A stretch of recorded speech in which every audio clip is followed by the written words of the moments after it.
Muy buenos días.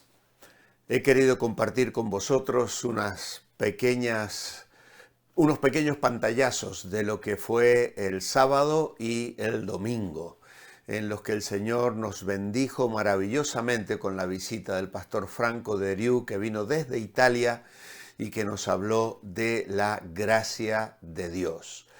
Gracias a vosotros también por orar por la Iglesia Revive, la cual vivió un verdadero banquete espiritual. Nos hemos gozado profundamente y esperamos también haber bendecido vuestras vidas. Muchas gracias. Ahora seguimos adelante con las historias junto a la cruz, en este miércoles en el que nos encaminamos a Semana Santa para hablar acerca de los soldados. Si el protagonista de aquel primer Viernes Santo fue Jesús de Nazaret, el Señor Jesucristo, los principales actores secundarios, llamados así, fueron los soldados romanos, ya que el papel que ellos desempeñan sobresale en los diferentes evangelios. Simón de Cirene apenas es mencionado unos pocos versículos y las hijas de Jerusalén también, pero los soldados romanos, por ejemplo en Mateo 27, del versículo 27 al 38, hay 12 versículos que están dedicados prácticamente solamente a ellos. ¿Qué hicieron los soldados? ¿Qué debemos pensar de ellos y del papel tan importante que desempeñaron y qué lecciones podemos aprender de meditar en ellos? Bueno, primeramente, cuando comparamos los relatos de los 4 evangelios, podemos reconstruir el papel que desempeñaron los soldados en la muerte del Señor Jesucristo. Ese papel se puede dividir en 10 momentos o movimientos que describen 10 cosas que ellos hicieron. En primer lugar, se llevaron al Señor. Dice Mateo 27 al 31. A continuación, los soldados del gobernador llevaron a Jesús al pretorio y reunieron alrededor de él toda la compañía. Y luego el verso 31, después de haberse burlado, le quitaron el manto, le pusieron sus vestidos y lo llevaron para crucificarlo. Así que lo llevan al pretorio, que era el cuartel general de los soldados del gobernador, y se entretienen allí torturándole, burlándose, desnudándole, echando sobre él un manto escarlata, poniendo en su cabeza una corona de espinas, arrodillándose de él, jugando con él y haciendo mención de las cosas que habían oído. Eres el rey de los judíos. Y le escupen y le golpean en la cabeza. En segundo lugar, le llevan al lugar de la ejecución. La tortura continúa, porque los condenados a muerte, después de ser azotados y maltratados, tenían que ir andando hasta el lugar designado, que era cuesta arriba, llevando su propia cruz. Obviamente el Señor no pudo llevar la suya. Y los soldados se entretuvieron obligando a otro, a Simón de Cirene, de quien ya hemos meditado. Y esa triste procesión siguió hasta llegar al lugar de la calavera. En el tercer lugar, podríamos decir que le ofrecen vinagre mezclado con hiel. Parece que esto era una especie de anestesia que a veces se ofrecía al condenado antes de proceder a la crucifixión. Y en este caso los soldados se lo ofrecieron al Señor, pero él no lo quiso beber. ¿Por qué? Porque no quiso evitar nada del sufrimiento que había venido a soportar y a enfrentar por amor a nosotros. Luego le crucifican. Este es el hecho central, la causa física de la muerte del Señor. Y esto lo destacan los 4 evangelios. Y ninguno da detalles, simplemente señalan que los soldados le crucificaron. No necesitamos meditar o detenernos a considerar algunas películas recientes que han salido que son abrumadoramente realistas, porque los evangelios lo callan. Dios no tuvo la intención ni el Espíritu Santo de que nosotros fuésemos informados de los detalles horrorosos de lo que a Jesús le pasó en la cruz del Calvario, y no lo vamos a hacer tampoco en esta mañana. Luego los soldados reparten la ropa del Señor. Era una práctica común, ya que los condenados a muerte morían desnudos. ¿Por qué desperdiciar la ropa que a lo mejor se podía vender? Pero lo que ellos no sabían es que estaban cumpliendo una profecía escrita casi 1000 años antes en el Salmo 22. Pusieron el título sobre la cruz del Señor. No se nos dice explícitamente en qué orden se hizo cada cosa, pero Mateo da a entender que primero los soldados clavan al Señor en la cruz y luego clavan encima de su cabeza aquel título: este es el Rey de los judíos, o el motivo de su ejecución. Y después proceden a crucificar a los otros dos.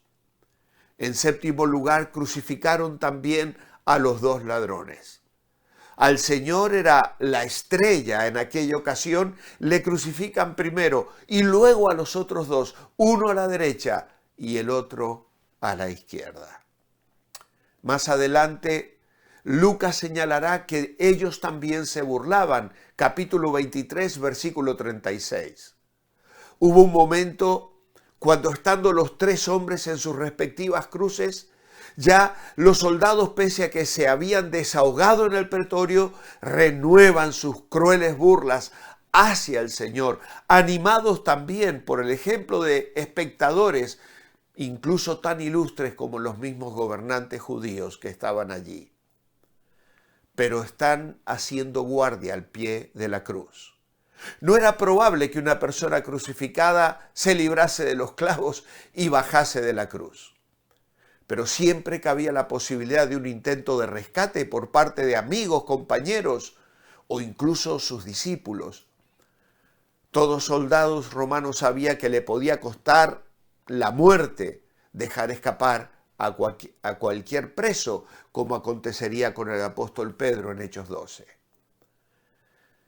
Y finalmente comprobaron que el Señor estaba muerto, de acuerdo a lo que nos dice Juan capítulo 19 y versículo 32. Solo Juan menciona el incidente de que los soldados rompieron las piernas a los ladrones y comprobaron que el Señor ya estaba muerto, abriéndole el costado con una lanza. No se nos dice ¿qué soldados hicieron eso? Juan se limita a decir que fueron los soldados. Y parece razonable pensar que eran los mismos que le habían crucificado. ¿Qué podemos decir acerca de todo esto? Bueno, los soldados romanos eran hombres endurecidos. Eran tiempos cuando la vida de un ser humano no valía mucho. ¿Cuál sería el promedio de vida de un soldado romano en aquel entonces?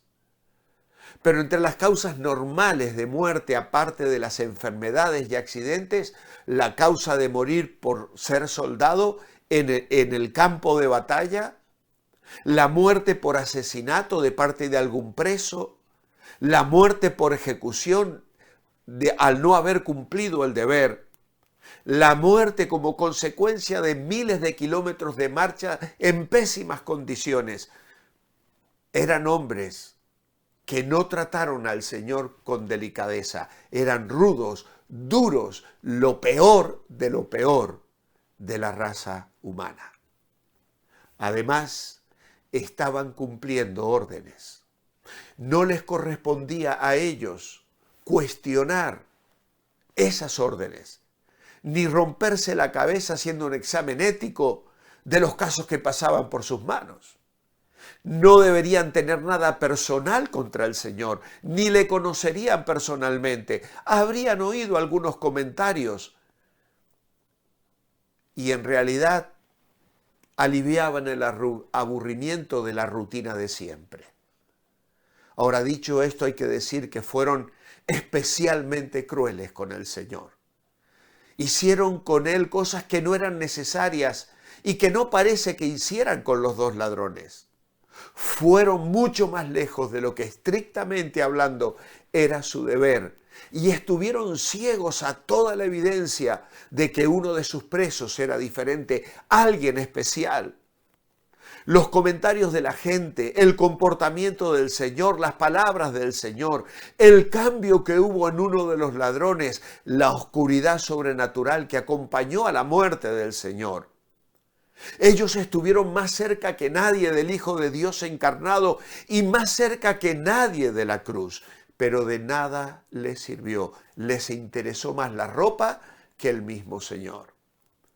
Para aquellos que crucificaron a Cristo, solo fue otro día de trabajo. Pero de aquí podemos extraer algunas lecciones. La primera de ellas es el peligro de vivir ciegos espiritualmente.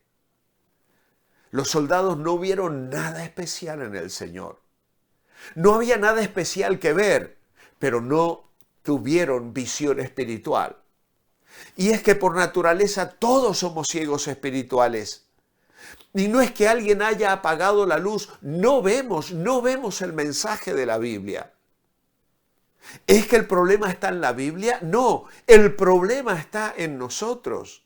Y es lo que vemos a nuestro alrededor en personas que incluso observan la gracia de Dios en nuestras vidas, como nos lo decía Franco el domingo, que la gente debía ver la gracia de Dios en nuestra vida. Sin embargo, siguen negándose rotundamente a creer en el Señor, a creer en el Dios que ha marcado y cambiado y que da una filosofía de vida a nuestras vidas que es diferente a la que ellos tienen. ¿Cuánto debemos orar para que el Señor abra esos ojos cegados? El peligro también de crucificar al Señor. ¿Cómo podemos nosotros, tantos siglos después de aquellos acontecimientos que cambió la historia del mundo, crucificar de nuevo al Señor? Hebreos 6:6 nos lo dice, crucificando de nuevo para sí mismos al Hijo de Dios. Esto ocurre cuando alguien rechaza de manera definitiva el mensaje del Evangelio. Es como si espiritualmente hablando la persona efectuase su propia crucifixión del Señor. Es decir, espiritualmente los soldados lo hicieron físicamente, pero nosotros tenemos ahora el peligro de hacerlo espiritualmente.